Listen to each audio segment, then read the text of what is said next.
How's it going, everybody? In this video, I'm going to be upgrading a standard wall switch to one of these smart switches. And they look like this once you get them out of the box. You're going to have the 4 wires coming in the back.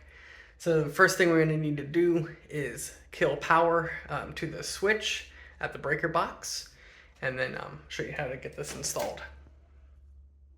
Alright, so the first thing you'll need to do is take off your wall plate after you've cut power to the breaker. Make sure you've tested the switch is completely off and that you have no power going to either of the signals in the back, so you need to use a power tester to do that.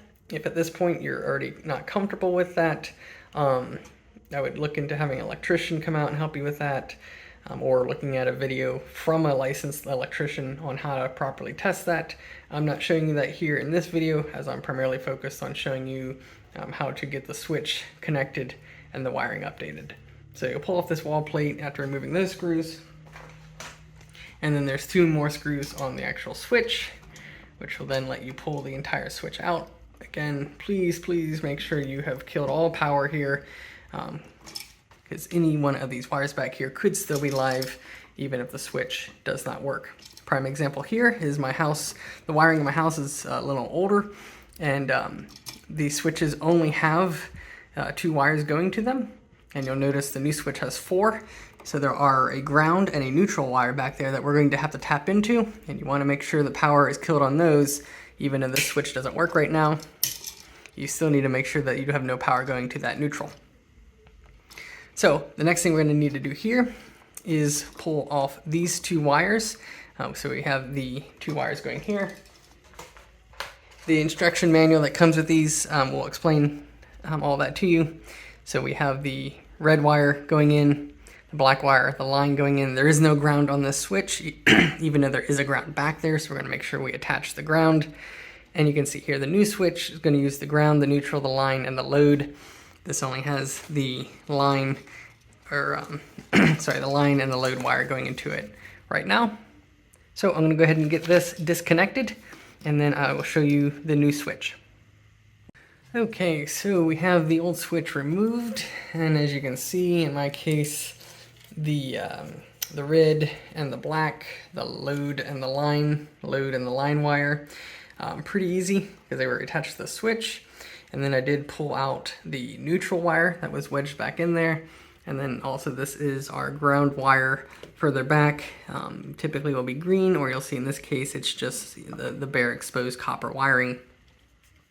And if at this point you look at this switch and you go, how on earth is this switch with all these cables and all those cables all going to fit back in there? You are right to think that, and it is, yes, it is going to be a very difficult time. Take note if these wires were pushed back in there, kind of maybe how the original electrician had them folded up back in there.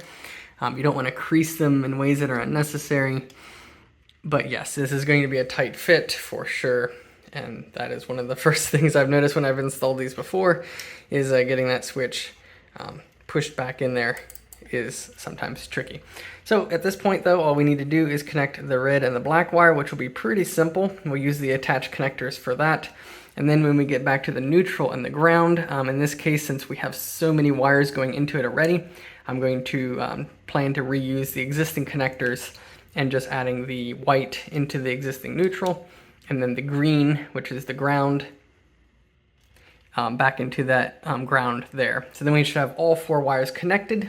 And then once I get all that connected, I will show you where I'm at with that, and then we'll do a test to see if it's working, get it connected on the app, before we put this all back together. So I'll show you here the last one. This is getting the ground set up. You can see this this wire is pretty far back in the wall, so this will probably be one of the hardest to get in. These 3 are hooked in, but the way I like to do this is make sure the wire is not wrapped around any other wire, so you guys have freedom here. You're going to kind of line up the wire that's in the wall with the new one. This is the existing clamp that was already on there. You're going to push that over top of the 2 wires and turn that clockwise until you feel it grip and tighten in on there.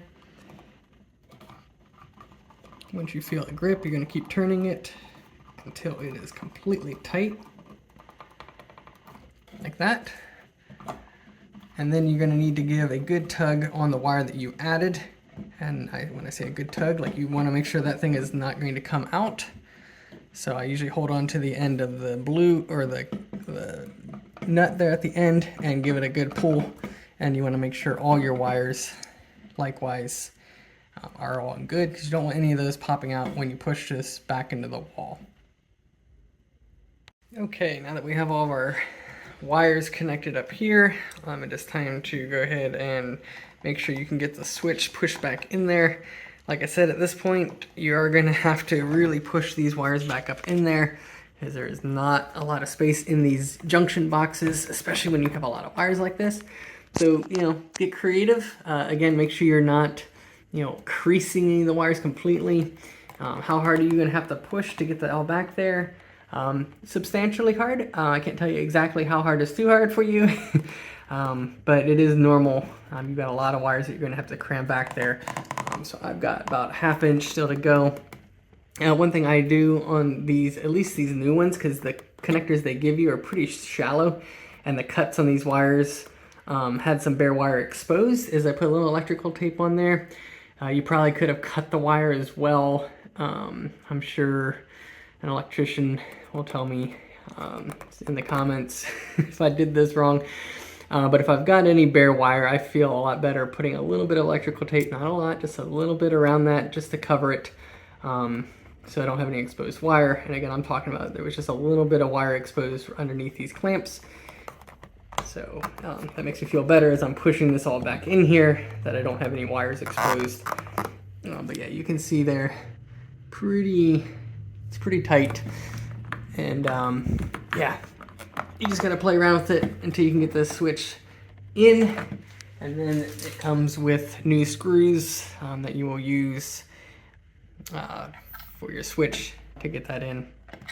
So let me keep playing around with this, and then we'll jump back in and get this connected into the app. Okay, so we've got it put back into the wall here now, and turn the breaker back on. You can see we have a red flashing light, which indicates that it is ready to be connected into the app. So you're going to need to install the Treatlife app that comes, this is all in the information that comes with it. You'll need to install the app, register, all that stuff. Okay, so here we are in the app.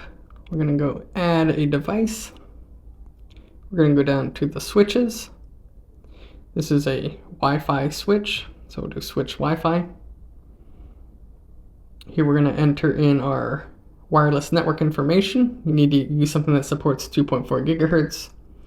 In this case here, my phone is connected on 5 gigahertz, but because I'm using Google Home, I am aware that this network also supports 2.4. In your case, you may actually have 2 separate networks. You need to connect to the one that supports 2.4 gigahertz. You'll have to get with your wireless router manual setup to make sure you connect with the right one. In this case, I know I'm good, so I'm going to click carry on. The device currently is not blinking, so I'm going to need to reset it here. Okay, so what I've done there is toggled the power to the switch. You toggle it, as you saw there on the screen, you toggle it on, well, if it's already on, toggle it off for 10 seconds, turn it back on, and then you go to the device and you'll see the light start, or the switch will be on, and then you press the switch for about 5 seconds and you'll hear it click. And so here you can see it is now ready to be set up. So we're going to add that device. It has been added. I'm going to go ahead and rename it guest bedroom light. And then we hit done. So it currently says the switch is off. Go ahead and hit this. I know you can't see it, but the light did just turn on. So now we've confirmed we have connected the switch to the Wi-Fi. So we are all good here in the app. So now that we're all set up in the app, all that is left is just to put our nice little cover on. These just go over top and you press in and they snap on. I still have a little bit of a gap here that I'm going to work on before I do that. But yeah, they're super clean once they're on with that. And then obviously you can peel off the plastic once you're done working with it. All right, quick tip for you. I've got this nice and flush now against the wall. When you go to put this plate on, you'll notice one side has a little bit of a divot out of it. You want to put that side at the bottom, so the top will snap in, and then the bottom will snap in. And then once that way it looks nice and clean on the top. The reason that's there on the bottom is you can get your finger or a screwdriver on there, oops, and you can pop that bottom piece out and then pop the top off. It'll sound like you're breaking it when you're doing that. I haven't broken one yet, but do be a little bit careful. You're basically hooking this on there, and so when you're pulling on the bottom, you're basically pulling, trying to pull that kind of down and out to get the bottom clamps off, and then the top will come off pretty easily. So just real quick to recap, make sure your power is off when you're installing it, and any time that you're working anywhere near the switch itself. When the switch first turns on the first time, this indicator will be blinking red, which means it's ready for setup. However, the switch will always work, as you can see here. You can't really see the light change, but the switch will work without it being connected to Wi-Fi. It works just like a normal switch. In case you were wondering what happens if your internet's out, the switch still works manually. But if you need to connect it to Wi-Fi or it gets disconnected somehow, you turn the power off for 10 seconds, turn it back on, come back to the switch, and you just press and hold this in. I don't want to do it right now because I'll reset it. You press the switch and hold the switch in for 5 seconds. You'll hear it click, and then you'll see this light indicator here. And instead of being white, you'll see it start flashing red quickly, which will let you then connect to it in the app. So there you have it. That is the installation of the Treatlife Smart Light switch. I'll put a link to these down in the video description if you want to grab this exact light setup. They make a lot of different switches. They all work through the Treatlife app, which is nice. And yeah, you can get all sorts of these set up throughout your entire house. They work fine on standard switches. Just note if you have things like three-way switches or anything outside of a standard switch like this, like a dimmable, you are going to have to buy a special switch from them that has that support, and that may be different than what I've covered here in this video. This is just the standard switch installation. So I hope that's helpful. Again, if at any point in this process it seems a little beyond what you want to jump into doing, get a licensed electrician to come out and help you install these things. It'll be well worth it versus you hurting yourself back here or damaging something in the wiring back there and having issues of that nature. So hope this was helpful, showing you how these are actually installed and how they're set up on the app, how they connect to your Wi-Fi, things like that. So thanks guys for watching. And if you like this video, be sure to give it a like and be sure to subscribe to the channel for more tips like these and other things regarding technology. So thanks you guys for watching.